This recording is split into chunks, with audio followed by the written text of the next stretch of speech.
अच्छा, आपने खुद ही इशारा कर दिया इंडिया की तरफ। आप देखें ना, जो एडमिनिस्ट्रेशन आ रही है, मसलन एफबीआई के डायरेक्टर जो बन रहे हैं वो इंडियन बॉर्न है, कैश की बात कर रहा हूँ। जो नेशनल इंटेलिजेंस की डायरेक्टर तुलसी गबड़ बन रही हैं, हार्ड लाइन प्रो इंडिया। उसके बाद जो एनएसए नेशनल सिक्योरिटी एडवाइजर बन रहे हैं, वो भी इंडिया काकस जो कांग्रेस में था उसके चेयरमैन है। सेक्रेटरी ऑफ स्टेट जो आ रहे हैं वो भी आपको मालूम है। ये कितना बड़ा चैलेंज। 3 मजीद इंडियंस को ट्रम्प टीम में डाला जा रहा है, इंक्लूड किया गया है। तो लेट्स सी और कितने इंडियंस हायर किए जाते हैं, because this is the process has start. America जो है इंडियनाइज्ड अमेरिका है। इंडियनाइज्ड जी, इजराइलाइज्ड नहीं है, इंडियनाइज्ड है। ये एक ट्राइका है, India, Israel and America. India जो है जी वो बड़ा हो जाएगा ना, चौड़ा। हाँ वो चौड़ा हो जाएगा। अच्छा। इंडिया अगर चौड़ा होया तो उन्हें फिर साड़ी अखा कटते रहना साढ़े वाल। हाँ हाँ तो दोस्तों, आप लोग जानते हैं ट्रंप की सरकार अमेरिका में बन चुकी है और अब वहां पर जो इंडियन लोग हैं उनका कितना ज्यादा दबदबा ट्रंप की कैबिनेट में देखा जा रहा है। उसको देखने के बाद पाकिस्तानी लोगों के क्या रिएक्शन है, आज हम वह इस वीडियो में देखेंगे। वीडियो बहुत ही ज्यादा इंटरेस्टिंग होने वाली है। साथ ही दोस्तों, ये जो मैंने ओनर्स की क्लिप्स ली, उनके नाम मैं उनकी क्लिप्स के ऊपर दे दूंगा, डिस्क्रिप्शन पे सभी के चैनल को लाइक एंड सब्सक्राइब करना मत भूलिएगा। तो चलिए दोस्तों, वीडियो को स्टार्ट करते हैं। मिलेंगे वीडियो को लास्ट में, फिर बात करेंगे वीडियो के बारे में कि यहाँ पे भारत इतना उसका इन्फ्लुएंस है कि डोनाल्ड ट्रंप साहब के पीछे जो सीटें थी, दे आर वेरी वैल्यूएबल सीटें थी, बहुत वैल्यूएबल सीटें।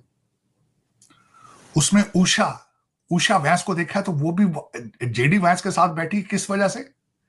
आईवी लीग लॉ स्कूलों से पढ़ी है। फिर जो सुप्रीम कोर्ट का जज वहां पे उसका ओथ लेने के लिए आया था, वो उसी की क्लर्क रह चुकी है। उषा के पीछे भी स्ट्रेंथ उसकी एजुकेशन।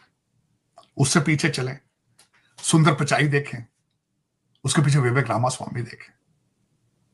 विवेक रामास्वामी बायोमेडिसिन पढ़ के आया, तो लॉ स्कूल में जब गया उस वक्त भी उसके पास 1 मिलियन से ज्यादा थी, अभी अंडर ग्रेड था।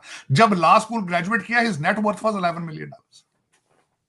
उसका वालिद यहां पीएचडी करने आया था, डंकी लगा कर नहीं आया था।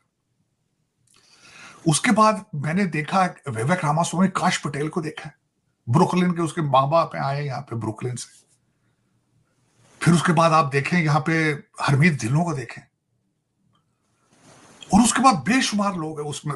सामने जो पहली कुर्सी थी, सामने डॉक्टर जयशंकर, फॉरेन ऑफिस को ज्वाइन किया 1977 में, 48 इयर्स अपनी जेब में डाल के फिर रहे। मीटिंग मार्को रूबियो की ओथ के बाद डॉक्टर जयशंकर की, उनकी मीटिंग एनएसए से इसी ट्रिप में। 6 सेक्रेटरीज, इस कैबिनेट जो अभी बन रही है उसके जो बनने वाले 6 सेक्रेटरीज हैं, उनसे मुलाकात उनकी। फिर जो क्वाड के लिए जितने फॉरेन मिनिस्टर आए, उनके साथ मुलाकात उनकी।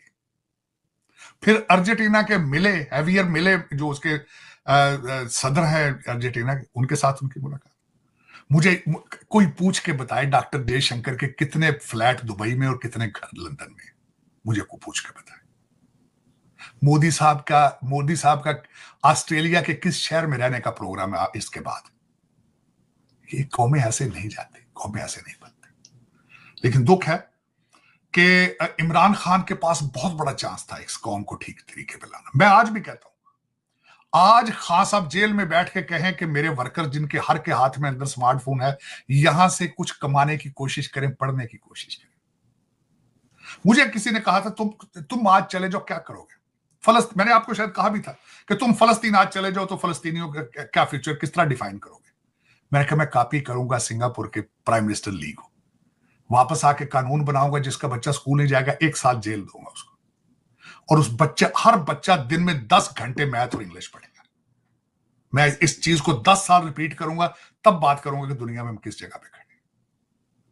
उनको बताऊंगा एजी क्या है, एएसआई क्या है, क्वांटम फिजिक्स क्या है, क्वांटम साइंस क्या है, नैनो टेक्नोलॉजी क्या है, ये पढ़ाऊंगा। और ये सारे आप मुझे ये बताएं कि इतने वहां लाखों पाकिस्तानी बसते हैं, यूनिवर्सिटियों में पढ़ते हैं, प्रोफेसर हैं, डॉक्टर हैं, कोई एक भी मतलब उस पोजीशन में नहीं आ सकता? या कि हमारे लोग जो हैं, वो मैं जानता हूं, हमारे कोई दोस्त हैं वहां पे, वो सारा टाइम इस दफा गजा करते रहे, तो वो जारी बात है। फिर वो जो एक्टिविस्ट होते हैं, फिर एक तो आपकी जो सोच है डेमोक्रेट हो, फिर आप लिबरल डेमोक्रेट हो, फिर आप गजा भी करें, तो वो लोग फिर आपको वो कहते हैं यार ये तो शायद ये दूसरी लॉबी जो है वो। So Indians are accepted for Israelis as well, Indians are accepted by everyone, हर एक को एक्सेप्ट करता है, ठीक है ना जी, वो उनको लेने को तैयार है। और ये ट्रम्प की टीम में पहले भी इनमें से बहुत सारे लोग काम करते रहे हैं।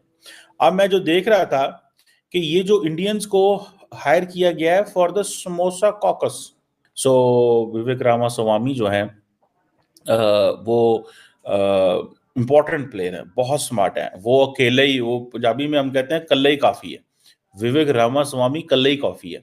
और उन्होंने ये समझ लें कि ही हैज दिस पोटेंशियल, क्योंकि वो डोनाल्ड ट्रम्प के मुखालिफ थे, देन उन्होंने देखा कि हवा डोनाल्ड ट्रम्प की बन गई तो वो साथ मिल गए, तो he would should have been taken as a foreign secretary और समथिंग, लेकिन उनको नहीं लिया गया, उनका वो तजर्बा नहीं था, ठीक है।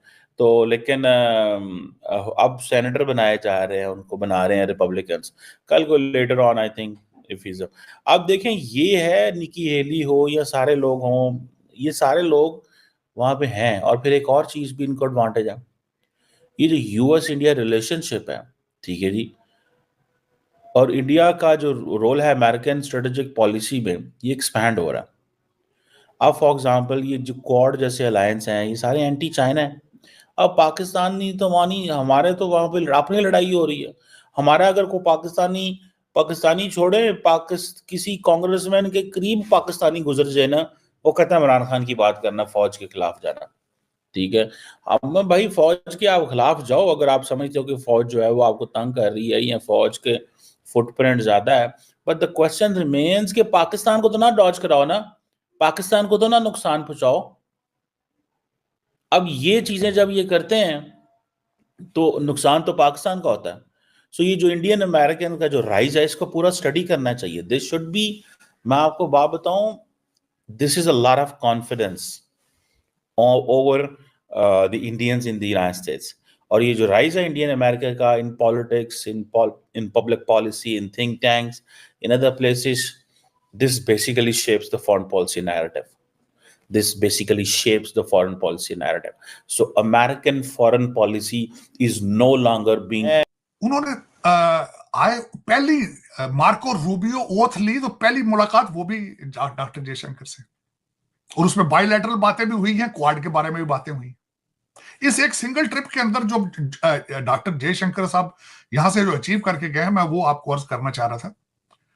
पहली मीटिंग मार्को रूबियो की ओथ के बाद डॉक्टर जयशंकर की, उनकी मीटिंग एनएसए से इसी ट्रिप में 6 सेक्रेटरीज, इस कैबिनेट जो अभी बन रही है उसके जो बनने वाले 6 सेक्रेटरीज हैं, उनसे मुलाकात उनकी। फिर जो क्वाड के लिए जितने सारे जो आप कह लें कि फॉरेन पॉलिसी मेकिंग में इन्फ्लुएंस है, ठीक है, और डोमेस्टिक पॉलिटिक्स में इन्फ्लुएंस है, ठीक है जी, ये सारे के सारे जो, अब देखिए ना, आप जब स्टाफर्स लेने शुरू कर जाए, भाई काश पटेल तो आ गया, अब काश पटेल ने किस किस को रखना है? काश पटेल जरूरी नहीं है इंडियंस को रखेगा, वो किसी और को भी रख सकता है, ये वो किसी और को भी रख सकता है,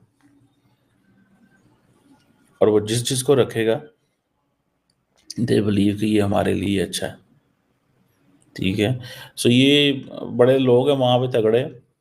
अब बॉबी जिंदल जो है वो गवर्नर रहा है लुजियाना का, पंजाबी है।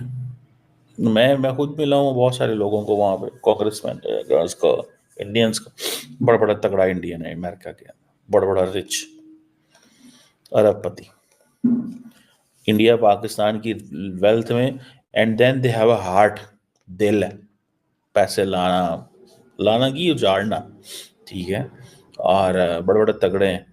बहरहाल अब लेट्स सी कि इसमें इतनी अपॉइंटमेंट्स हो रही हैं, will there be one Pakistani ever in this, कोई एक पाकिस्तानी भी जिसको लिया जाएगा?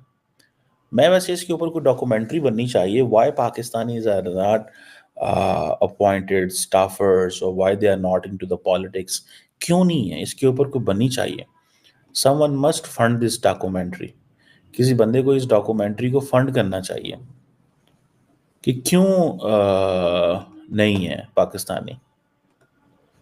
लेकिन बात सही है कि वो हर बंदा, वो जिसे कहते हैं ना, कोशिश करता है, कोशिश बहुत सारे कर रहे होंगे, but they are not making the way. और इसमें मैं नहीं समझता कि इसमें ये चीज़ करनी चाहिए, इसमें थोड़ा-सा आपको आज़ाद होना पड़ता है। मैं तो दोस्तों आप लोगों ने देखा कि अमेरिका में जब से ट्रम्प की सरकार बनी है और वहाँ पे जो इंडियन हैं उनके लिए क्या-क्या किया जा रहा है और वहाँ पर जो अमेरिका की जो कैबिनेट होगा, जो अमेरिकी सरकार के जो मंत्री होंगे, जो ट्रम्प का कैबिनेट होगा, उसमें इंडियन लोगों का काफ़ी ज़्यादा दबदबा देखा जा रहा है और वहाँ पर जो बड़ी-बड़ी पोस्ट हैं उनमें इंडियंस काबिज हो रहे हैं और वहाँ पर जो सांसद से लेकर के जो बड़े-बड़े मंत्री हैं, जो कैबिनेट में होंगे, जो अमेरिकी संसद पे बैठेंगे जाकर के वो अब इंडियन होने वाले हैं। जिसको देखने के बाद पाकिस्तानी लोगों ने क्या कहा वो तो आप लोगों ने देख ही लिया दोस्तों। इससे आप लोग समझ सकते हैं कि इंडिया की पावर कितनी ज़्यादा बढ़ चुकी है। इंडिया अब आने वाले समय में बहुत ही ज़्यादा आगे जाने वाला है और इंडियन जो हैं वो दुनिया में अपना नाम कमा रहे हैं और वहीं पाकिस्तानी लोगों का क्या नाम है दुनिया में, पाकिस्तान कितना नाम कमा रहा है वो तो आप लोग जानते ही हैं। और दोस्तों आप लोगों को ये वीडियो कैसी लगी ये तो आप लोग कमेंट में बताना ही। साथ ही दोस्तों आपने ये जो देखा कि इंडियन जो अमेरिकी एम्बेसी में पहुंचने वाले हैं या कि सॉरी जो अमेरिकी संसद में पहुंचने वाले हैं उसको लेकर के आप लोगों की क्या राय है, आप लोग अपनी राय कमेंट में ज़रूर देना। और दोस्तों वहीं पाकिस्तान जो रो रहा है ये जान करके कि अब अमेरिकी जो ट्रम्प सरकार है वो अब भारत के सपोर्ट में आती नज़र आ रही है और इंडियंस का इतना ज़्यादा दबदबा होता नज़र आ रहा है, तो अब अमेरिका में पाकिस्तानियों का क्या होगा। वहीं अब जो भारत के लोग हैं वो पाकिस्तान के साथ क्या करेंगे और पाकिस्तान को इसका बहुत ही ज़्यादा डर सता रहा है। और दोस्तों और मैं आप लोगों के लिए ऐसी ही पाक मीडिया से रिलेटेड वीडियो लाता रहता हूं, तो प्लीज़ अपने चैनल जय भारत को लाइक एंड सब्सक्राइब करके बेल आइकन को ऑल पे कर लेना। साथ ही दोस्तों ये जो मैं ओनर्स की क्लिप्स लेता हूं उन सभी के चैनल्स को लाइक एंड सब्सक्राइब करना मत भूलिएगा। उनके नाम मैं डिस्क्रिप्शन में या फिर उनकी क्लिप्स के ऊपर दे देता हूँ। और दोस्तों ओनर्स से एक छोटी सी रिक्वेस्ट है, अगर कोई भी ओनर्स को दिक्कत है वीडियो से तो प्लीज़ एक बार मुझे मेल जरूर करिएगा, मैं उसका सोल्यूशन जरूर करूँगा। तो चलिए दोस्तों वीडियो को यहीं पर समाप्त करते हैं, फिर लेकर के आऊँगा नया वीडियो और मिलेंगे नेक्स्ट वीडियो पे, फिर बात करेंगे नए वीडियो के बारे में। जय हिंद जय भारत।